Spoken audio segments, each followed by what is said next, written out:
Hi hello friends, ನಮಸ್ಕಾರ. Welcome to my channel. ಇವತ್ತು ನಾನು ನಿಮಗೆ ಮಾಡಿ ತೋರಿಸ್ತಾ ಇರೋದು ಸ್ವೀಟ್ ಕಾರ್ನ್ ಪಕೋಡ. ಒಂದು ಸ್ವೀಟ್ ಕಾರ್ನನ್ನು ನಾನು ಸುಲಿದ್ಬಿಟ್ಟು ಇಟ್ಕೊಂಡಿದ್ದೀನಿ. 2 ಈರುಳ್ಳಿನ ಸಣ್ಣಗೆ ಹೆಚ್ಚಿಟ್ಕೊಂಡಿರೋದು, ಒಂದು ಚಮಚೆ ಜೀರಿಗೆ, 4 ಹಸಿಮೆಣಸಿನ್ಕಾಯಿನ ಸಣ್ಣಗೆ ಹೆಚ್ಚಿಟ್ಕೊಂಡಿದ್ದೀನಿ, ಸ್ವಲ್ಪ ಕರಿಬೇವು ಕೊತ್ತಂಬರಿ ಸೊಪ್ಪು ಹೆಚ್ಚಿಟ್ಕೊಂಡಿರೋದು, ಒಂದು ಬಟ್ಲು ಕಾರ್ನ್ಫ್ಲೋರ್ ಹಿಟ್ಟು, 2 ಚಮಚೆ ಅಕ್ಕಿ ಹಿಟ್ಟು. ಸ್ವೀಟ್ ಕಾರ್ನನ್ನು ನೀರಿನಲ್ಲಿ ಕೈಯಾಡಿಸ್ಕೊಂಡು ಈ ಥರ ಚೆನ್ನಾಗಿ ತೊಳ್ಕೊಬೇಕು. 1-2 ಸರಿ ನೀರಿನಿಂದ ತೊಳ್ಕೊಂಡು ಅದನ್ನ ಈ ಥರ ತೂತಿನ ಸಾಣಿಗೆಯಲ್ಲಿ ಬಸ್ದು ಇಟ್ಕೊತಾ ಇದ್ದೀನಿ ನೋಡ್ರಿ.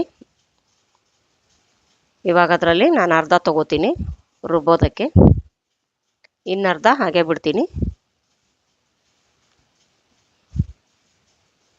ಇವಾಗ ಇದು ಅರ್ಧ ತೊಗೊಂಡಿದ್ದೀನಲ್ಲ, ಒಂದು ಮಿಕ್ಸಿ ಜಾರ್ ತೊಗೊಂಡು ಈ ಸ್ವೀಟ್ ಕಾರ್ನನ್ನು ಹಾಕ್ಕೊಂಡು ಸ್ವಲ್ಪ ತರಿಯಾಗಿ ರುಬ್ಕೋಬೇಕು. ನೋಡಿ, ಈ ಥರ ಆದರೆ ಸಾಕು. ಇವಾಗ ಅದನ್ನು ಒಂದು ಪಾತ್ರೆಗೆ ಹಾಕ್ಕೋತಾ ಇದ್ದೀನಿ ನೋಡ್ರಿ. ರುಬ್ಬಿದ ಸ್ವೀಟ್ ಕಾರ್ನನ್ನು ಹಾಕ್ಕೋತಾ ಇದ್ದೀನಿ. ಅದಕ್ಕೆ 2 ಸಣ್ಣ ಈರುಳ್ಳಿ ಹೆಚ್ಚಿಟ್ಕೊಂಡಿದ್ನಲ್ಲ ಅದನ್ನು ಹಾಕ್ಕೋತೀನಿ. ಮತ್ತು 4 ಹಸಿಮೆಣಸಿನ್ಕಾಯಿನ ಸಣ್ಣಗೆ ಹೆಚ್ಚಿಟ್ಕೊಂಡಿರೋದು,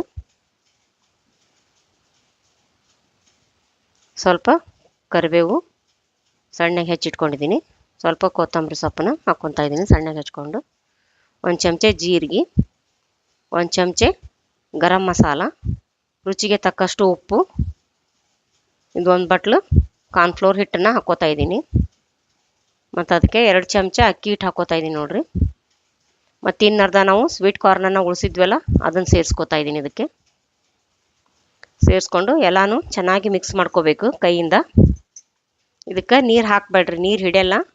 ನಾವು ಕಾರ್ನನ್ನು ಮೊದಲು ರುಬ್ಕೊಂಡಿದ್ದೀವಲ್ಲ ಅದೇ ಸರಿ ಹೋಗುತ್ತೆ ಇದಕ್ಕೆ ಕಲಿಸ್ಕೊಳ್ಳೋದಕ್ಕೆ.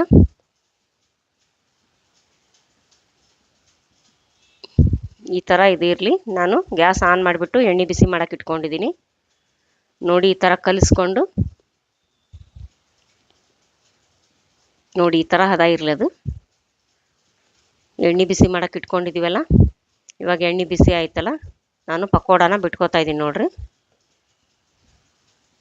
ಇವು ತುಂಬ ರುಚಿಯಾಗಿರ್ತಾವೆ ನೋಡ್ರಿ. ನೀವು ಸಾಯಂಕಾಲ ಹೊತ್ತು ಟೀ ಟೈಮ್ಗೆ ಮಾಡ್ಕೋಬೋದು. ಮತ್ತು ಮಳೆ ಬರ್ತಾ ಇರ್ತದಲ್ಲ, ನಿಮ್ಗೆ ಏನಾದರೂ ತಿನ್ಬೇಕು ಅನ್ನಿಸ್ತಾ ಇರ್ತದಲ್ಲ, ಆವಾಗ ನೀವು ಎಲ್ಲ ಥರ ಪಕೋಡ ತಿಂದಿರ್ತೀರ. ಈ ಥರ ಸ್ವೀಟ್ ಕಾರ್ನ್ ಪಕೋಡ ಮಾಡ್ಕೊಂಡು ತಿಂದು ನೋಡಿ, ರುಚಿ ಹೇಗಿದೆ ಅಂತ ಕಮೆಂಟ್ಸ್ ಬಾಕ್ಸ್ನಲ್ಲಿ ತಿಳಿಸಿ. ತುಂಬಾ ರುಚಿ ಆಗ್ತಾವೆ ನೋಡ್ರಿ. ನೀವು ಒಂದ್ಸಲ ಮಾಡ್ಕೊಂಡು ತಿಂದು ನೋಡ್ರಿ. ಇವು ನೋಡಿ, ಒಂದು ಸೈಡ್ ಬೆಂದ ಮೇಲೆ ಚಮಚದಿಂದ ಹೊಳಿಸಾಕೊಡ್ರಿ. ಉರಿ ಸಣ್ಣಗೆ ಇಟ್ಕೋಬೇಕು, ಲೋ ಫ್ಲೇಮ್ ಅಂತಿರಲ್ಲ ಹಾಗೆ. ನೋಡಿ, 2 ಸೈಡು ಚೆನ್ನಾಗಿ ಹೊಳಿಸ್ಕೊಂಡು ಹಾಕ್ಕೊಂಡು ಈ ಥರ ಕೆಂಪಗಾದ್ಮೇಲೆ ಗೋಲ್ಡ್ ಕಲರ್ ಅಂತಿರಲ್ಲ ಆ ಥರ ಆಗಬೇಕು. ಆದಮೇಲೆ ಈ ಥರ ಎಣ್ಣೆ ಬಸ್ಕೊಂಡು ತಕ್ಕೋಬೇಕು ನೋಡಿ. ಇವಾಗ ಆದ್ವಲ್ಲ, ಇವು ಒಂದು ತಟ್ಟೆಗೆ ತಕ್ಕೋತಾ ಇದ್ದೀನಿ ನೋಡ್ರಿ.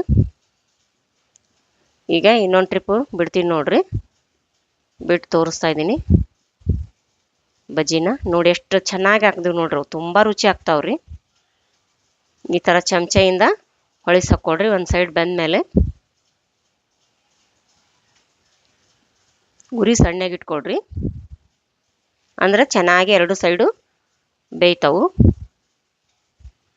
ನೋಡಿ. ಈ ಥರ ಚಮಚೆಯಿಂದ ಹೊಳಿಸಾಕೋಬೇಕು. ಹಿಂದೆ ಒಂದು ಸೈಡ್ ಬಂದಮೇಲೆ 2 ಸೈಡ್ ಹೊಳಿಸಾಕೊಂಡು ಈ ಥರ ಚೆನ್ನಾಗಿ ಕರ್ಕೊಂಡು ಎಣ್ಣೆ ಬಸ್ಕೊಂಡು ತಕ್ಕೋಬೇಕು ನೋಡಿ. ಎಷ್ಟು ಚೆನ್ನಾಗಿ ಕಾಣ್ತಾ ಇದೆ ನೋಡಿ. ನೋಡಿ, ಇವಾಗ ತಟ್ಟೆಗೆ ತಕ್ಕೋತಾ ಇದ್ದೀನಿ ನೋಡಿ. ನೋಡಿ ಸೌಂಡ್ ಹೇಗೆ ಬರ್ತಾ ಇದೆ ನೋಡಿ, ಎಷ್ಟು ಕ್ರಿಸ್ಪಿಯಾಗಿದೆ ನೋಡಿ. ತುಂಬಾ ರುಚಿಯಾಗಿರ್ತಾವೆ ಇವು.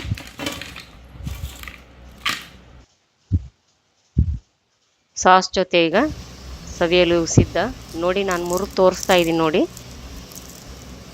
ನೋಡಿ ಎಷ್ಟು ಸೌಂಡ್ ಬರ್ತಾ ಇದೆ ನೋಡಿ.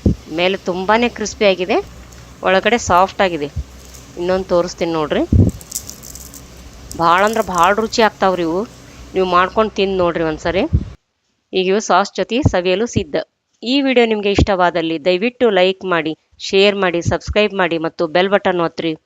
ನೀವು ಬೆಲ್ ಬಟನ್ ಒತ್ತೋದ್ರಿಂದ ನಾನು ಹಾಕೋ ಮುಂದಿನ ವಿಡಿಯೋ ನಿಮ್ಗೆ ಮೊದಲು ಬರ್ತಾವ್ರಿ. ಧನ್ಯವಾದಗಳು.